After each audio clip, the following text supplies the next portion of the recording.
हमार तो ससुरा माथा खराब होकर धैले बा। रोज फिरत रहता, जब न तब कहता कि बाबू हो हम माई कही आई। माथा एकदम खराब हमार को दिल बाबू करे ए बाबू हम माई कही आई। अरे ससुरा तू तो हमार माथा खराब होकर एकदम धैले बढ़ जानिया कि तू एक ही बतिया रोज फिरते रहे, चाहे न ते बताओ टोला माल का कहता है। ए बाबू आई बतावा खाना बना हाथ तो जर अरे तो क्या करियो कहिया लेके तो ना कहला कि मैं तो ऊपर भी आ जाए।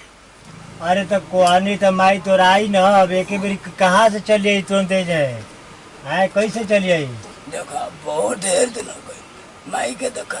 खाना बनावत हाथ हो जाता बाबू हमसे खाना। अरे हम समझते हैं तोर बात, कोई के नहीं के जनले तब ऊपर गुल बेट आई घबरेला से ना आई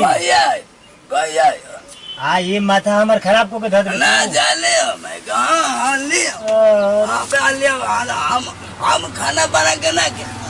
जाकर पे लेके मैं के तू जाता ऊपर माथा खराब को के धर दी। का करी अब हम समझे में नहीं आवत, कहते बने कि सब्र कर माई तोरा आई ना। अबे हम के माई के लिया अब आने लिया जा जल्दी जा को जोनी ससुरा जने कि माथा खराब होके धैले बा करके जोन हम को देने की फते ही अबे हम कमाई लिया हां बाबू जाओ बाबू। अरे तू हमारा कपार के भी पते बोले ससुरा से घबड़ो मत, हम लिया जाए जनले। अब हम कर लिया हां माई। अरे हम घबड़ो मत रे गस रहू लिया बने जाके लिया। अरे ससुराल मत रो मत, हम जाए हम तो लेके लिया के ना कहिया लेके जाते नहीं हम ऊपर ऊपर। हाँ तो जल्दी जाके लेके आओ ना तो जाए वही तो भेंट हुई तो लिया के आई रो मत। अरे ना माई के देखले ढेर दिन। अच्छा ढेर दिनों को तो सब को जन ले घबड़ो मत। जल्दी जा। हाँ जाता नहीं हम लिया के आई जन ले घबड़ो मत। दावा ससुरा जन है कि बैठले के खाना चाहिए रोज खाना बनावन हमर ठूस से ससुर बाबू का कोई जीवन तरह से को देने की क्या आई हमारा अब खाना ना बना अब माइक पर खूब है तो खाना ना बना के आवाज चला ये हमारे घर द्वार है जल्दी ना चल। अरे साला घर तेरा और बहुत अच्छा बटुए। अरे साला ई के करना मोटू गया ये जे कि हमारा लाद में के लड़का बजे हैं ये ससुर देख माई के लिया के चले नी रा माई। हां तो माई ना आई माई हम ना आया हो गेलो ससुरा लोग कहीं तो के कहते के घरे कोई नहीं खे तोरा इहे बजे लिया के पानी चाहिए तोरा पिया लाग जाए पूछो अब पटक पछिया हम आई कुछ ना ज्ञान दो तो नहीं ये क्या हटरी क्या बोलता है माई हमरा गेला माई हम आ गई। अरे ससुरा देख ऊपर तोरा माई के लिए के चले नहीं जनले आ पानी से पिया दे सेवा से को हम तब तक ले चला दे द्वार पर जनला पानी पियाई माई के। हां पानी से नहीं पिया बढ़िया से माई हमर नया हो गया देखा हट पे कि नहीं जाए अब फोटो पछले छी देखा चल रही जैसे निमना मन से बुझाइए ल मुंह ने गले कर अपन माई को दर इतना दिन कहा गो बहुत हम तो माई ने घरे समझ में नहीं आवा तो माई ना हो कहां क्या मुझे उलना चाहिए नहीं हां बक नहीं जाते जा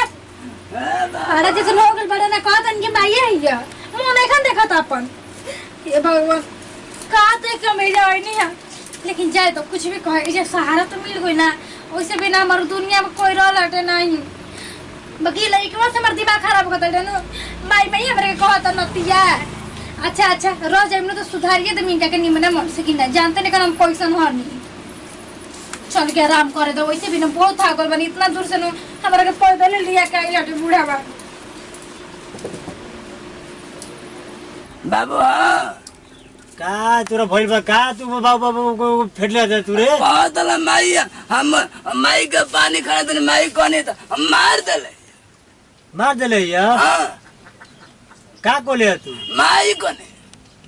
बार चले यो हाँ लतन है तो मत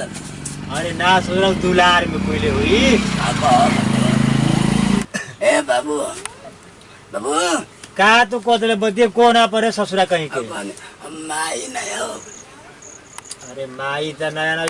ऊपर ले आइल भी माई त नया ना रही कैसे रहे रे ससुरा ए बाबू आई लिपस्टिक मत अरे ये कुल को जाला ससुरा कहीं के तू हां ये कुल को बे हमार माई के तो टूटल है ना अरे दातवा टूटल त का हो जाई एकदम चक चक चक चक ना रही तोहरो तो टूट हाँ तो हमार टूटल बा तो का हो जाई टूटल बा तो पुरानो तो टूटी ना दतवा तो कहो ए बाबू बाबू अरे माथा खराब को काम थैले भाई कने तो तहार इंजन पुरानो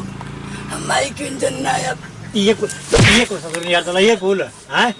ये कुल तारो के मारे चमक मरले तो के ना मरे ससुरा कहीं के तो कब मरले ये वो हां आई मारे ले ये वो तो याद है कि मारी वो तोरा के माई भी है गाय भी है कने माई अब लगले मारे कने पटा पोछ दे माई आ गाय बराबर होली स मातारी गाय बराबर जनले ए बाबू माई जब नया हो गई बाबू अरे का तू बाबू फेटले बोले रे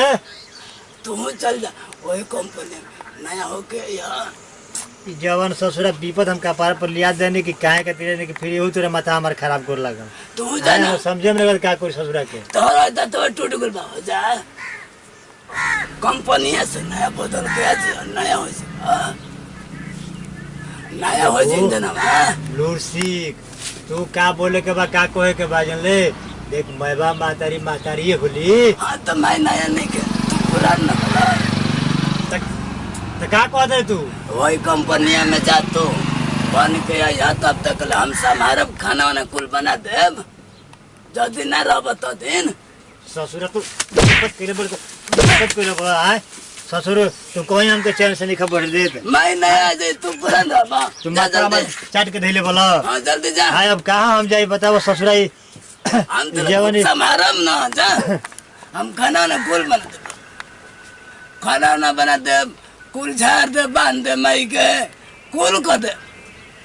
जा बदल के ना तो यहाँ तो पुरान रहा